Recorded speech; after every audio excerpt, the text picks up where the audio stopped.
Magandang araw sa inyo. Ito maglathala na naman tayo mga kabrid. Maglathala na naman tayo ng isang pag-share video all about manok mga kabrid. So ayan mga kabrid. Ang ginawa natin ngayong araw is simple lang. Kahit napakalakas ng ulan mga kabrid, natin sila, ipa-exercise natin sila dahil kailangan ng ating mga alaga mga kabrid. So tara, samahan niyo ako mga kabrid. Mag-sharing tayo ng ating mga munting idea at pag-aalaga natin sa ating mga manok mga kabrid. So let's go mga kabrid.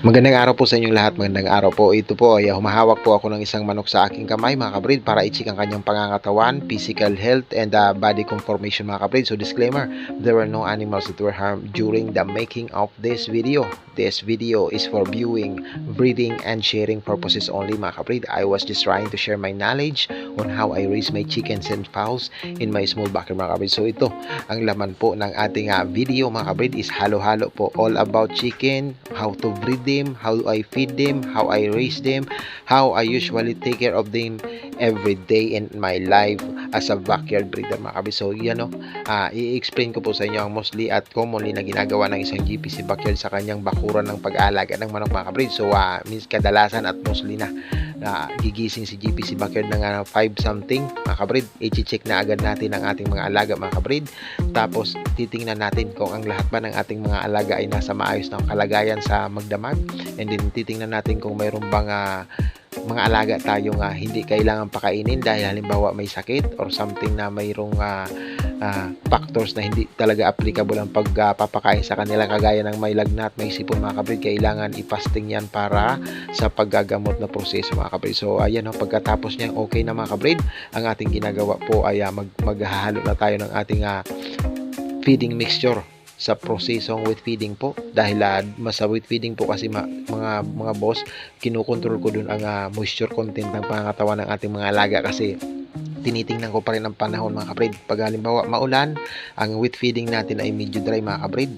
Tapos pag mainit, doon tayo nagdadagdag ng konting tubig para madagdagan ng moisture at mapunan natin ang balancing moisture ng pangangatawan ng manok mga kabrid, yung tubig ba sa katawan nila. So yan mga kabrid. Pagkatapos po natin pagpakain mga kabrid, 7 to 10 minutes mga kabrid ang allowance, i-check po natin kung sino ang nagtitira, kung sino man sa mga alaga natin sinerve ba natin ng mga pagkaing manok nang naaayon sa kanilang designated na katawan mga kabrid. Pag may sobra po doon, antimano, tatandaan po natin ang ating mga alagang mayroong behavior na hindi umuubos ng pagkain or namimili po ng pagkain mga kabrid. May something tayong ginagawa dyan para ang kanilang kalusugan ay maituwid natin mga kabrid. So pagkatapos po noon na napakain na natin sila, ito na ang gagawin ko mga kabrid. Nakikita nyo naman ang ginagawa ko, isang basic na basic pero napakahalaga po sa kalusugan ng ating mga alaga, ang proper hygiene or kalinisan sa ating backyard, dahil ilalabas po natin ang ating mga tandang o rooster sa ating munting bakuran mga kabrid. At dahil panay ulan po at walang tigil, alam kong uulan po ngayong araw na ito, dito sila sa may nakasilong mga kabrid. Ayoko silang paulanan dahil antimano ang ating mga alagang manok ay very responsive pagdating sa ulan. Madali silang magkasakit.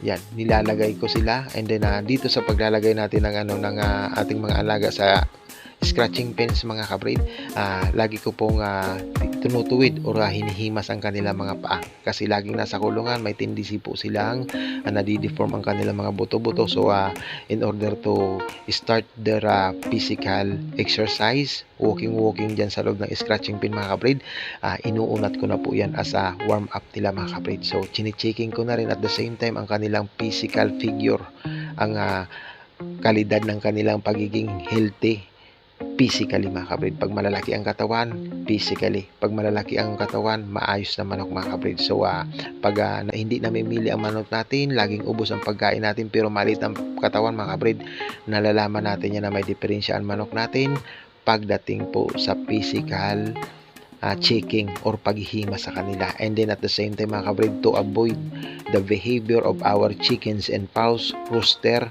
na pagkakaroon ng pagiging mamamalo mga kabrid, we always have and give them attention sa paghihimas, checking sa physical health, checking ng kanilang buto, stretching, and then himas mga kabrid para mabait sa atin ang ating mga alaga mga kabrid. So the more na iniiwanan mo sila ng atensyon, pinapabayaan mo sila pagdating sa mga ganyang paghihimas, the more sila nakakapag-isip na hindi ikaw ang amo nila or you are not the breeder.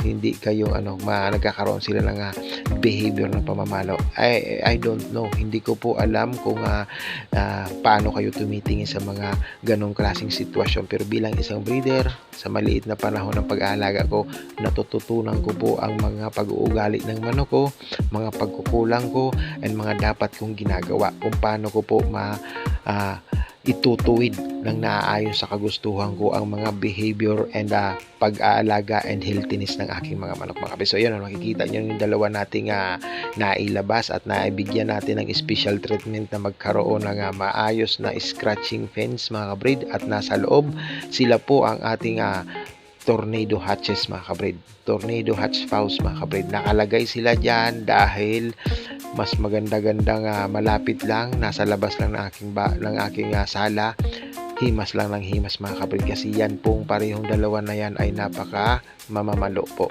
So tinitingnan natin ang puntos na kailangan lagi silang mahawakan, kuha, himas, para mawala po yung behavior na yun mga kabrid. So ayan maayos pa rin ang balahibo nila mga kabrid. Dalawa na lang yan siya na hindi masyadong apektado ng pagpapalit ng balahibo. So tinitingnan natin ang puntos na baka maihain natin yan sila for dancing ba.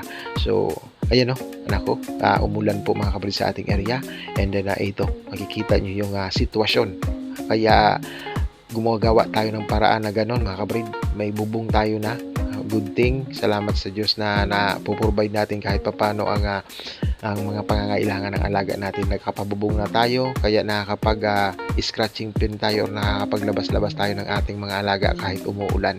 So mas maigiiging ganito mga kabrid, na nakakapagbibigay pa rin tayo ng tamang pag-aalaga kahit malakas ang ulan mga kabrid. So ayan, monitoring sa area, kasi yung mga natin, saging baka bumagsak, and then sa mga manok mismo natin mga kabrid. So tuloy lang sa ating paglalathala at pang-araw-araw na backyard update mga kabrid. Maraming salamat sa patuloy na sumasabay dyan, and then sana po ay lagi po kayong nasa maayos na kalagayan dahil sa sama ng panahon mga kabrid. Kami dito na nasa bundok, isa talagang alerto pagdating sa ganito, kasi minsan 2 days lumalambot ang lupa at gumuguho po. So ingat po tayo palagi mga kabiseno. Ang lakas ng ulan, napakalakas po masyado ng ulan na ito. Tapos ayan checking na rin pag ganyang kalakas ang ulan, tingin-tingin sa area, tingin-tingin sa mga alaga natin kung ano yung nagiging responde nila sa biglang pagtaas ng moisture dahil sa ulan mga kabrid. So ayan maya-maya pag okay naman, himas ulit, then ipasok natin sila, naibigay natin ang tamang papa-exercise, paghihimas sa kanila. Tuloy lang, yun lang naman ang importante. Kailangan lumaki ang mga alaga nating malulusog mga kabrid.